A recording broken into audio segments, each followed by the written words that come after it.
So we're wet dashing today using the hopper and the compressor. A lot of you want to know, have had questions about the hopper gun and the compressor. So this compressor we use your typical toe behind compressors. That's what we call it. Some of them have two nozzles and some have one nozzle.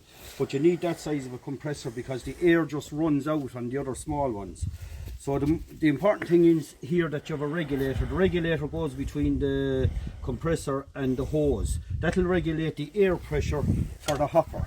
And this, by regulating the pressure, you can have different types of dash.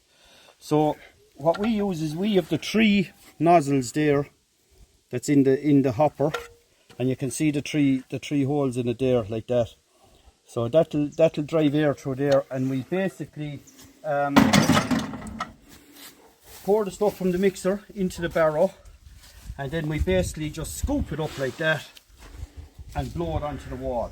Now the first thing I'm going to do on this is your typical gable end of your traditional Irish cottage. So I'm going to do a dub and out coat first.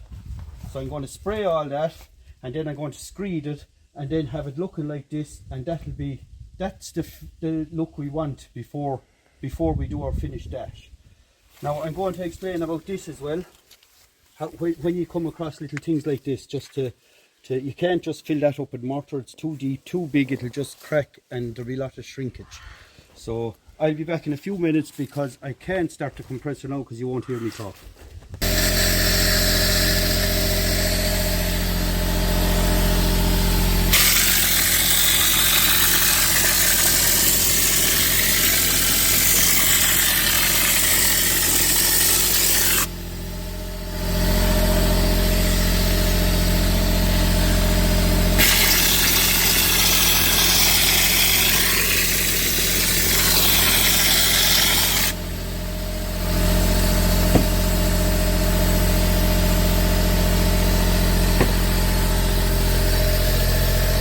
Just fill this here.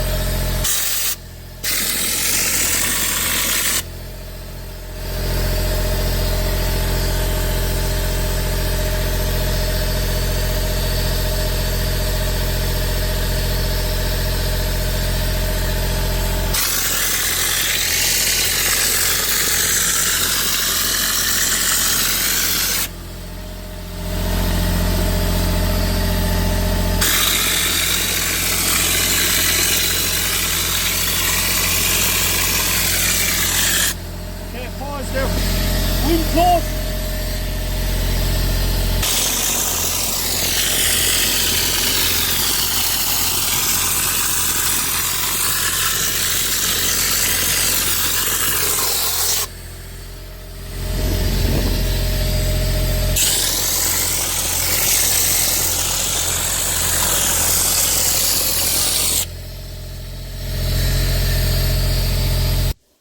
So this is the dub and out coat. Now you could use that as a finish as well. That's a bit of a finish there, and lime washes will just soften that.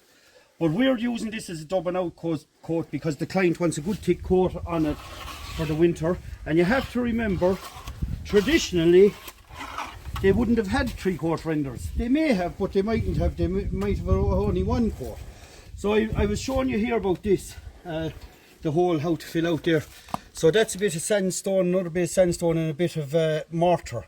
So they're acting there as pilling stones, and the same distance are kept between the stones, and that'll help cure that mortar there. And it's a lot better to fill out the impressions or the depressions that way than filling it with pure mortar. It'll just sag and crack. Now the mix for this is our base coat, is our base mortar there that's mixed there. That's our hot mixed mortars. And it's 12 buckets of that, and because the sand in that is so gritty that we're not using pebbles. This is the pebbles if you wanted to use some pebbles to make it like a little vernacular wet dash, but there's no need with this time. So I'm going to screed up this coat here now, and you'll see it here now.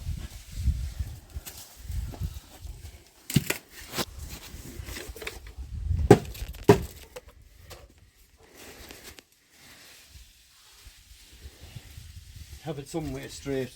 Now it is a traditional Irish cottage, so you don't have to be too too straight.